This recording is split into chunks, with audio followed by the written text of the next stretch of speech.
Before we recite Mourner's Kaddish today, I made sure to show up this morning because it represents the conclusion of Bruce's 11 months this morning of saying Kaddish for his mother. And an accomplishment like that deserves a certain commemoration, and the way we commemorate that in Judaism is by teaching. And so I feel like we don't talk enough about what the process of Mourner's Kaddish means, what it actually is that we're doing. Lots of people, if we ask everybody across Jewish LA, what do you think you're doing when you're saying Mourner's Kaddish? People will say to us, I'm elevating my loved one's soul, because Kabbalistically that's what the Zohar says that we're doing.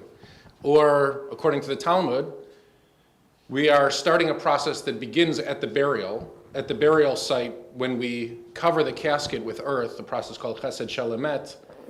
That concludes Kavod Hamet, honoring the deceased.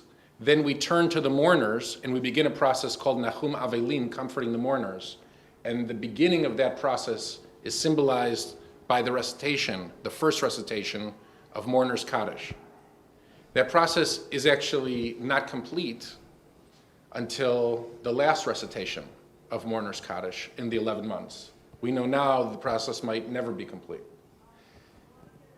This week's Parsha, though, shows us what it looks like when a Jewish son obeys his mother.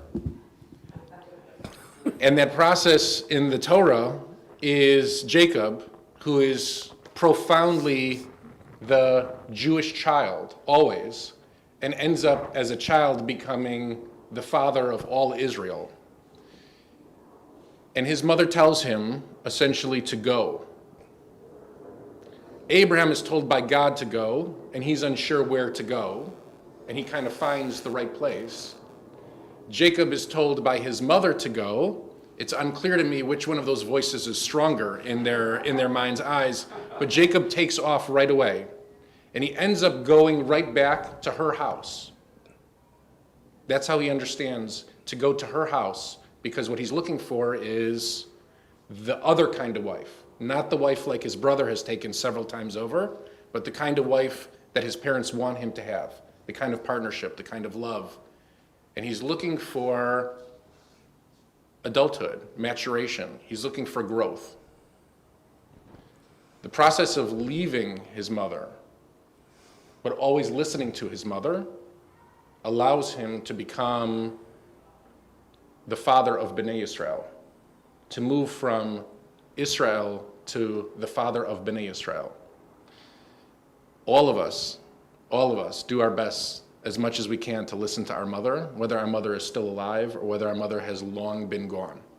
Because it's confusing for all of us whether that voice is our mother's or whether that voice is the voice of the simple, delicate divinity that we all hear inside of our heads. But when we stand in community for 11 months, and we recite Mourner's Kaddish, we're affirming that choice in front of all of our closest friends in the community.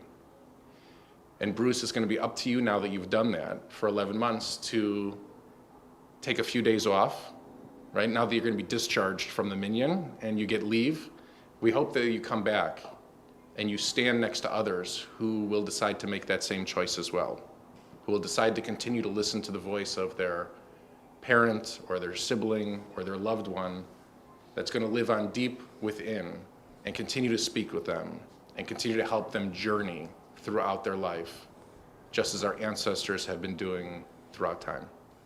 Mourner's Kaddish can be found on page 84. שכוח רבי. יתגדל ויתקדש שמי רבה. בעלמא דברה חירותי וימליך מלכותי. בחייכון וביומכון ובחיי דכל בית ישראל. בעגלה ובזמן קריב ואמרו יהי שמי רבם בו לעלם ולעולמי עולמיה. יתברך וישתבח ויתפאר ויתרומם ויתנשא ויתהדר ויתעלה ויתעלה שמי דקודשה לעילה מן כל ברכתה ושירתה תושבחתה ונחמתה דאמירן בעלמה ואמרו יהי שלמה רבה מן שמיה וחיים עלינו ועל כל ישראל, ואמרו, עושה שלום במרומיו, הוא יעשה שלום עלינו ועל כל ישראל, ואמרו אמן.